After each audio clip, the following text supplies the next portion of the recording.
میرے بھائی اور بہنوں، خصوصاً نوجوانوں، میں بڑے صبر سے اور بڑے ضبط سے یہ بیان کرنے جا رہا ہوں، اور اگر کہیں میرے صبر کا ضبط کا دامن مجھ سے چھوٹ جائے مجھے معاف کیجیے گا۔ معراج کی رات اللہ تعالیٰ نے نبی کریم رؤوف رحیم علیہ السلام سے ہماری شکایتیں لگائی۔ میں نے جتنی بار بھی اس کو پڑھا ہے اتنی بار رویا ہوں۔ پیدا کرنے والی ماں بچوں کی شکایتیں لگائے، بچے کتنے برے ہوں گے، اور ہم کتنے برے ہیں کہ ہمیں بنانے والا ہماری شکایتیں اپنے حبیب سے لگا رہا ہے۔ سنو وہ شکایتیں کیا ہیں۔ پہلی شکایت اللہ تعالیٰ نے اپنے حبیب سے یہ فرمائی، میرے محبوب، میں تمہارے امتیوں سے جو کہ میرے بندے ہیں، میں ان سے کل کا عمل نہیں مانگتا، لیکن یہ مجھ سے کل کا رزق مانگتے ہیں۔ دوسرا یہ کہ میرے حبیب، میں نے کبھی ان کا رزق کسی غیر کے سپرد نہیں کیا، لیکن یہ میرے سارے کام دوسروں کے ذمے لگا دیتے ہیں۔ تیسرا یہ کہ میرے محبوب، یہ رزق میرا کھاتے ہیں، لیکن شکر میرے غیر کا کرتے ہیں، میری امانت میں خیانت کرتے ہیں، اور میرے دشمن سے صلح کرتے ہیں، اور عزت صرف میرے پاس ہے، لیکن میرے حبیب اسے یہ غیروں کے پاس تلاش کرتے ہیں، لیکن میں پھر بھی انہیں عزتیں عطا کرتا ہوں۔ اور پانچویں یہ کہ میرے حبیب، میں نے جہنم کافروں کے لیے بنائی ہے، ان کے لیے نہیں بنائی، لیکن یہ اعمال ایسے کرتے ہیں کہ یہ اس میں خود بھاگ بھاگ کے جاتے ہیں۔ میرے محبوب، اپنی امت کو ان کو بتا دو کہ اگر یہ کسی کو اس لیے مانتے ہیں کہ وہ ان کا محسن ہے، تو میرے حبیب، مجھ سے بڑھ کے احسان ان پر کس کے ہیں؟ یہ کیا تھے؟ ان کو کیا سے کیا بنایا؟ خلق الانسان من نطفۃ فاذا هو خصیم مبین۔ مالک فرماتا ہے، او بندے، تجھے تو ایک قطرہ بنایا، اور تو نے اٹھ کے اسی اللہ سے جھگڑا شروع کر دیا، اسی مالک سے جھگڑے شروع کر دیے۔ میرے حبیب، ان کو بتائیے کہ اگر احسان مندی کی وجہ سے یہ کسی کو مانتے ہیں، تو میرے جتنے احسان کس کے ہیں ان پر؟ یہ کیا تھے؟ ایک قطرہ، پھر علقہ بنے، پھر مضغہ بنایا، مضغہ بنانے کے بعد ہڈیوں کا ڈھانچہ تیار کیا، اور ہڈیوں کے ڈھانچے پر اتنا خوبصورت لباس ان کو پہنایا کہ جو بھی آج ان کو دیکھتا ہے وہ میری کاراگری پر عش عش کرتا ہے۔ اور کتنے دکھ کی بات ہے بھائیو، یہ میں اپنے پاس سے الفاظ کہہ رہا ہوں۔ جو ماں آپ کو نہلا کے، آپ کو پاک صاف کر کے، آپ کو خوبصورت کپڑے پہناتی ہے، آپ کا ماتھا چومتی ہے، اس کا ذکر کرتے ہوئے تم 1000 بار روتے ہو، لیکن مجھے بتاؤ، جس اللہ نے تمہاری ماں کے دل میں رحم ڈالا، اس اللہ کے لیے تمہاری آنکھ میں آنسو کیوں نہیں آتا؟ میرے بھائی اور بہنوں، یہ آج ہمارے معاشرے کا ایک بدترین پہلو ہے۔ اللہ شکایتیں لگا رہا ہے اپنے حبیب سے، مجھے تو یہی سن کے بار بار رونا ہی جا رہا ہے۔ تو میرے حبیب، ان کو بتاؤ کہ اگر یہ احسان مندی کی وجہ سے کسی کو مانتے ہیں، تو میرے جیسا محسن کون ہے؟ میرے جیسا احسان کرنے والا ان پہ کون ہے؟ دنیا کے ہر رشتے میں ان کے لیے محبت کس نے ڈالی؟ یہ کیوں بھول جاتے ہیں کہ اگر میں ماں کے دل میں رحم نہ ڈالتا تو وہ بچے کی گیلی جگہ پہ خود نہ لیٹتی اور سوکھی جگہ پہ اس کو نہ لٹاتی۔ باپ کے دل میں یہ کس نے ڈالا کہ بچہ زمین پہ قدم چلاتا ہے، وہ قدموں سے، ننھے ننھے قدموں سے چلتا ہے، تو باپ کے دل پہ دستک کس نے ڈالی؟ یہ میں ہی تھا کہ جس نے تیرے ماں اور باپ کے دل میں رحم ڈالا۔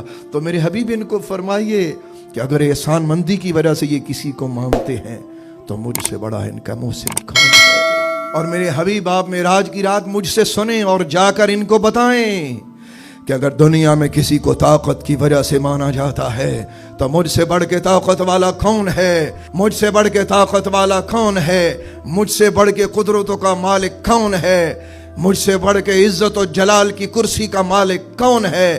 میری سلطنت سے بڑی سلطنت کا مالک کون ہے؟ جب کوئی نہیں میں ہی ہوں نا، تو میرے حبیب یہ مجھے چھوڑ کر کسی غیر سے کیوں ڈرتے ہیں؟ اور آج ہمارے معاشرے میں یہ چیز دیکھی بھی جا رہی ہے.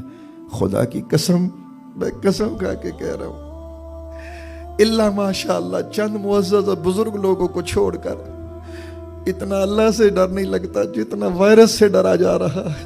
اور میرے بھائیو، آج جن کے پاس ساری ٹیکنالوجی ہے وہ بھی سرنگو ہو گئے، اور وہ یہ کہہ رہے ہیں ہم بے بس ہیں.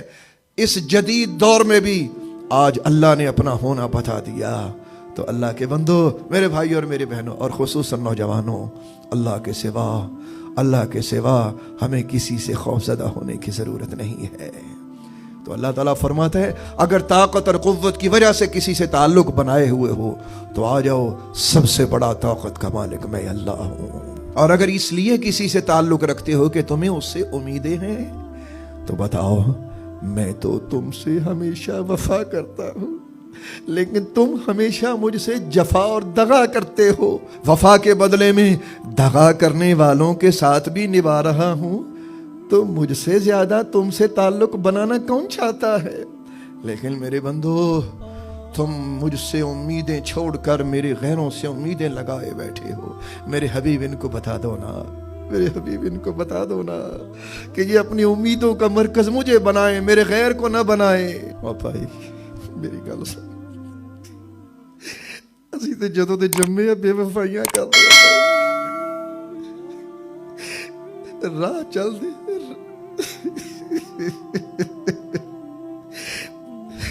جس کا ہمارے ساتھ کوئی تعلق نہیں ہوتا، راہ چلتے ہوئے اس کے پیچھے لگ جاتے ہیں، اس کے لیے جان دینے کے لیے بھی تیار ہیں، اپنے ماں باپ کی عزتوں کے جنازے نکالتے ہیں. جس نے تمہیں بنایا اسی کے تم نہ ہو سکے، تم نے کیا کیا؟ نوجوانوں، اپنی زندگیوں کو سنبھالو، ان غلط فیصلوں سے باز آؤ. آؤ اپنے اللہ کے ہو جاؤ، آؤ اپنے اللہ کے ہو جاؤ، آؤ اپنے اللہ کے ہو جاؤ، آؤ اپنے اللہ کے ہو جاؤ.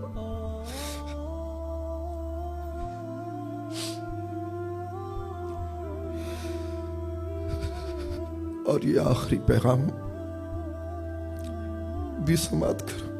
اللہ تعالیٰ فرماتا ہے میرے حبیب ان کو بتاؤ جا کر کہ اگر کسی پر سب سے زیادہ مال اور جان قربان کرنے کا حق ہے تو وہ میں ہوں. وہ بتاؤ ان کو کہ اگر یہ قربانی کا جذبہ رکھتے ہیں تو میرے محبوب وہ میں ہوں. اگر مال قربان کرنا چاہتے میرے حبیب میری راہ میں کرے. میرے حبیب تم ان کو بتا دو نا، میرے محبوب تم ان کو بتا دو نا. میرے بھائیو، میرا کلیجہ اس وقت